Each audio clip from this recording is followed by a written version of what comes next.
Hi, good morning. My name is Virginia. I am the author, blogger, and speaker at virginiageorge.com. And this is not a very good angle, but I'm sorry. I don't have, okay. Anyway, hi.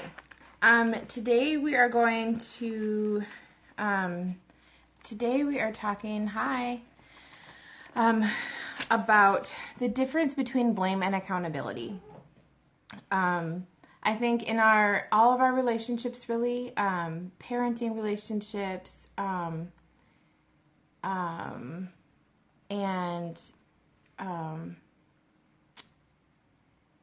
with parenting relationships and marriage relationships, things like that, we all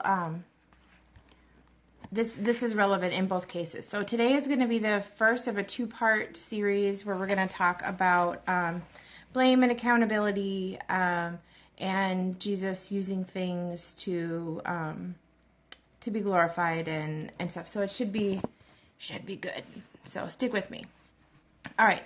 So there's a difference between blame and accountability. Blame is it's blaming somebody. It's putting somebody down and making them feel, making sure that they know that something is their fault. And I think oftentimes, whenever there's any kind of a discomfort or a pain point in our lives, we like to make sure that someone or something is to blame, right? It couldn't just happen. Things have to be someone's fault. It has to be someone's fault. And I think that this shows up in a lot of different areas. And so, let's think of an example like, one of my kids, I've got 4 kids, one of them spills on the carpet, right? So they know they're not supposed to have anything in the living room. All the drinks and stuff belong in the kitchen.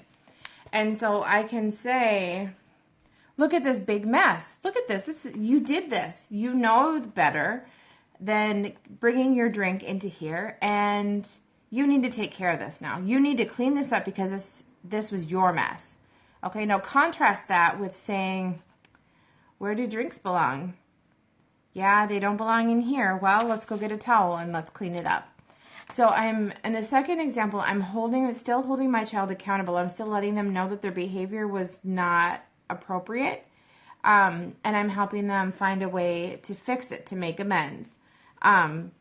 Whereas blame is just really, the goal is just to make somebody feel bad, really.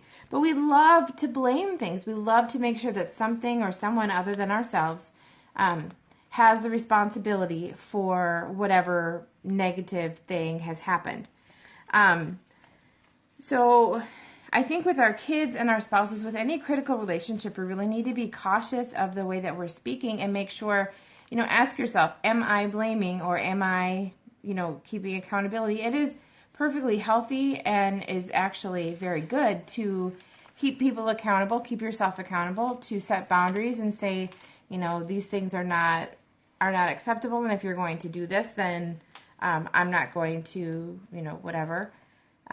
Healthy boundaries are all good things. And I think, so another example would be with your spouse.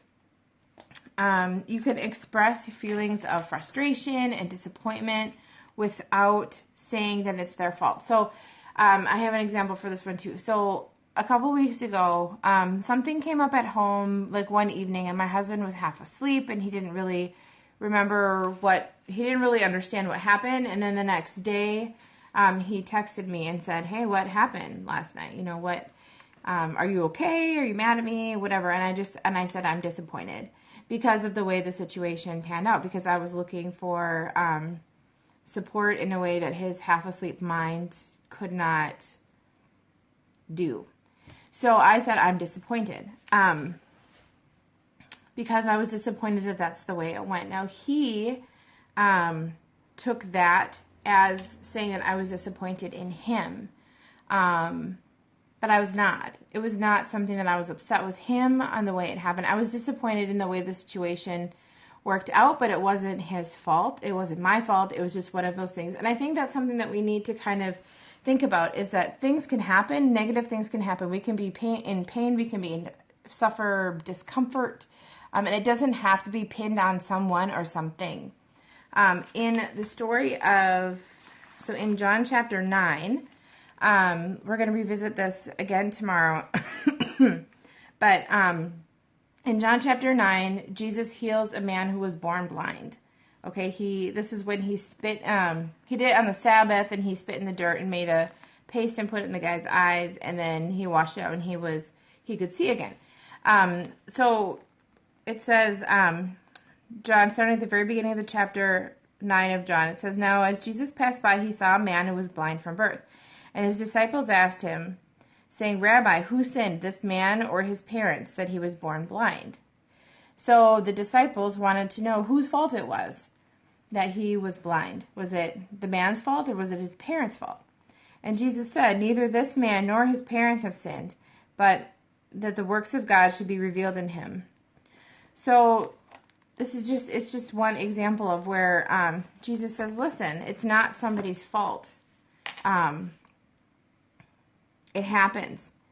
And, bad things happen. And we can use those things to let God be glorified in our lives, in our families' lives, and just all around us. That we can just let God be glorified through the negative things of our life. And we will talk more about that tomorrow, but Romans 8:28 says, "All things work together for those that love God, for those who are called according to his purpose." So all things can work together. The negative things, the positive things, they can all work together if we allow them to. So the flip side of not blaming people, of just setting boundaries and holding people accountable and not getting onto this big blame game, is we need to be able for ourselves to accept accountability and not blame ourselves. So this is what happened with my husband. He blamed himself. He saw my disappointment and he took that upon himself. I never said that I was disappointed in him or that I was upset with him or anything. I simply said that I was disappointed. And, there's this, there's a difference between shame and guilt. And to not take things that happen as shame, to not let yourself feel shame over things, is the same, I think, as being able to accept accountability. To say, you know what, I screwed up. I really hurt you, and I'm sorry. Or I shouldn't have carried my milk into the living room. It should have stayed in the dining room. But taking the time to say, you know what, I'm sorry that I hurt you in a way, and to try and find a way to be better next time. But then after that, to move on, to actually find a way to make things better, to make a different choice next time, and and not sit there for days and weeks and feel shamed and upset and blame yourself repeatedly for it. So there's forgiveness on both sides. So be gentle with yourself. And then be gentle with others. Everybody has something going on, so we just need to not add to the pile of difficulties that people are experiencing. So that is my thoughts today on blame versus accountability. So don't blame yourself. Don't blame others. Keep yourself accountable. Hold others accountable. Be kind and loving, and have a great day.